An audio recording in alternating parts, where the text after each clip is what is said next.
शांतीवन वृद्धाश्रमात नवीन शाखेचं ओपनिंग झालं ते म्हणजे सिंहगड रोड वडगाव बुद्रुक या ठिकाणी. आणि आपली तिथली संस्था चालूसुद्धा झाली. लोकांच्या रिक्वायरमेंट्स आणि आत्ताची काळाची गरज बघता एका ठिकाणी जागा पुरेशी पडत नाही. त्याच्यामुळे खूप सारे फोन येतात की चांगल्या फॅसिलिटीज, चांगल्या रूम्ससुद्धा आहेत का. कारण काहींना रिटायरमेंटनंतर किंवा काहींची मुलं आउट ऑफ गेल्यानंतर राहण्याची सुविधा लागते किंवा प्रत्येकाचं घरी पटतं असं नसतं. त्याच्यामुळे खरं तर ही काळाची गरज बनलेली आहे. त्यामुळे आपल्या शाखेचं ओपनिंग वडगाव बुद्रुक येथे झालं आणि सुरू झाल्यानंतर आपल्या इथे लगेचच 2 नवीन मेंबर आले. त्यातील एक व्यक्ती बेडरिडन होते आणि एक आजी त्यातल्या थोडंसं डिमेन्शिया किंवा विस्मरण असं होतं. त्यामुळे प्रत्येकाच्या अडचणी असतात. कुणी असं मुद्दामून वृद्धाश्रम म्हणा किंवा केअर सेंटर या ठिकाणी ठेवलं जात नाही. कारण ही जी नर्सिंग केअर आहे की त्यांची एक्सरसाइज करून घेणे, नळीतनं त्यांना फिडिंग देणे किंवा सक्शन करणे, ह्या सगळ्या गोष्टी ज्या आहे त्या घरी होत नाही.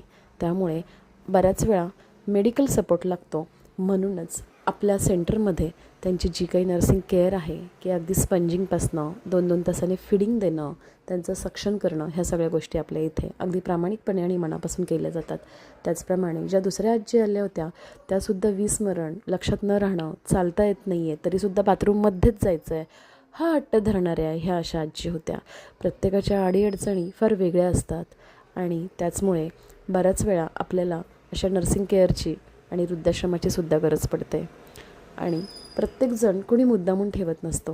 प्रत्येकाच्या घरी फॅमिली अडचणीसुद्धा असू शकतात. त्यासुद्धा आपण समजून घेतल्या पाहिजे.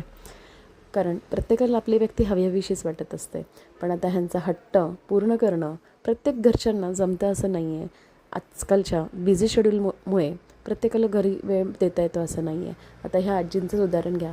आल्यापासून भूक लागली चालू होतं. जेव्हा जेवण समोर आणलं हार्डली 2 घास खाल्ले. पण त्याच्यानंतर मी स्वतः अगदी जबरदस्ती करून त्यांना जेवण भरवलं. तेव्हा त्या जेवल्या. त्याचप्रमाणे ह्या आजोबांनासुद्धा अगदी पालेभाज्यांचं सूप करून देणं, व्हेजिटेबल सूप, त्याच्यानंतर डाळीचं पाणी, वरणाचं पाणी, असं सगळं काही फिडिंगमध्ये आपल्याला द्यावं लागतं. कारण जरी नाकात नळी असली तरी फिडिंग प्रॉपर जाणं शरीराला गरजेचं असतं.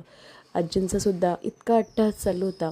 त्याच्यामुळे जबरदस्तीने त्यांना भरवावं लागलं. अर्धी का होईना पोळी पोटात जाणं गरजेचं होतं. अशा प्रकारे आजींना जेवण भरवणं, बाथरूमला नेऊन आणणं, ह्या सगळ्या गोष्टी तिथे केल्या.